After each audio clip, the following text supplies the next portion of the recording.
बाप और 7 बहनों के भाई को डॉक्टर बनाने का सपना टूट गया। आखिर जिंदगी से जंग हार गया कजाकिस्तान से रेफर छात्र राहुल घोसलिया। कल जयपुर के एसएमएस अस्पताल में राहुल ने आखिरी सांस ली। कल शाहपुरा के नयाबास में राहुल का अंतिम संस्कार हुआ। दीपावली के दिन ही राहुल को कजाकिस्तान से एयरलिफ्ट किया गया था। आरएएनए अध्यक्ष प्रेम भंडारी के अथक प्रयासों से जयपुर लाया गया था। कजाकिस्तान में भारतीय राजदूत वाईके सलास संगल भी दिन रात कजाकिस्तान में जुटे हुए थे। दूतावास में प्रथम सचिव होतीलाल ने भी अहम भूमिका निभाई थी। तत्कालीन Jaipur police commissioner Biju George Joseph खुद पहुंचे थे airport. Collector doctor Jitendra Soni ने भी एयरपोर्ट पर उन्हें रिसीव कर एसएमएस में भर्ती करवाया था। और RSN association of north America ने राहुल के निधन पर गहरा शोक व्यक्त किया है। भंडारी ने गहरा दुख व्यक्त करते हुए कहा कि विधि के विधान के आगे सब नतमस्तक। भगवान से प्रार्थना है कि दुख की घड़ी में परिवारजनों को गहरा आघात सहन करने की शक्ति दे। प्रेम भंडारी अमेरिका से राहुल के जीजा महेंद्र के जरिए राहुल के लिए अंतिम दर्शन के साथ ही राहुल के दाह संस्कार के समय भी प्रेम भंडारी वर्चुअल जुड़े रहे। राजदूत वाईके सलास संगल सचिव होतीलाल ने भी राहुल के निधन पर शोक जताया।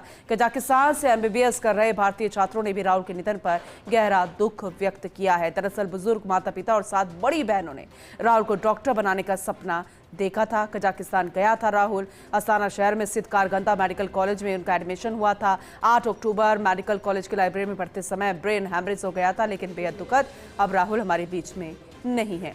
हुकुम सिंह शेखावत सीकर से हमारे सहयोगी से जुड़ चुके हैं। ज़्यादा जानकारी उनसे लेंगे।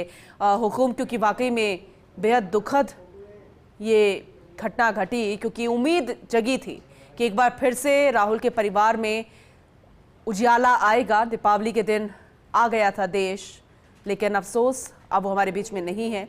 क्या स्थिति होगी हम समझ सकते हैं, लेकिन अपनी जुबानी जरा बताइएगा। बिल्कुल पूनम, जिस तरीके से सभी लोगों की दुआएं थी कि राहुल घोसलिया स्वस्थ रहे और जो सरकार के द्वारा और विदेश मंत्रालय और तमाम तरह के प्रयासों के बाद में जब कजाकिस्तान से लेकर आए गए थे राहुल, और उसके बाद में लगातार उम्मीद थी, सभी दुआएं कर रहे थे। 7 बहनों का एक भाई, 7 बहनें की दुआएं थी, पूरे परिवार की दुआएं थी, और लेकिन वो सारे दुआएं भगवान की इस शोक संतप्त परिवार की जो खुशियां थी वो छीनी गई। और अभी सुबह देर रात को पार्थिव देह गांव के पास लेकर आया गया था, और उसके बाद में सुबह अंतिम दर्शनों के बाद में उनको अंतिम संस्कार कर दिया गया, जिसमें आसपास से बहुत बड़ी संख्या में लोगों ने उनको अपनी श्रद्धांजलि अर्पित की और परिवार के साथ खड़े रहे इस दुख की घड़ी में।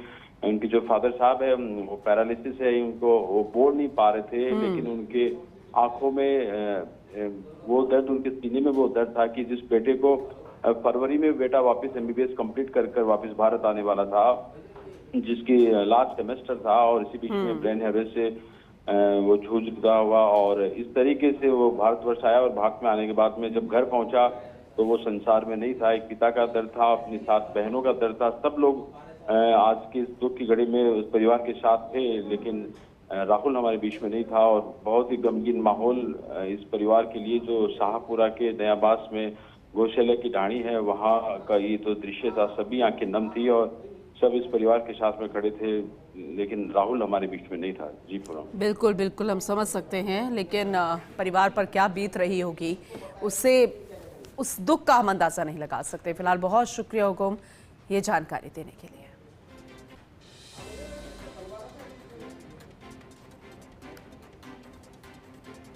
सही कहते हैं कि विधि के विधान के आगे हर कोई नतमस्तक होता है, लेकिन कोशिशें पूरी की गई, हर किसी ने की, और उसमें कोई किंतु परंतु नहीं। लेकिन फिलहाल शायद राहुल की जिंदगी में इतनी ही सांसें लिखी थी।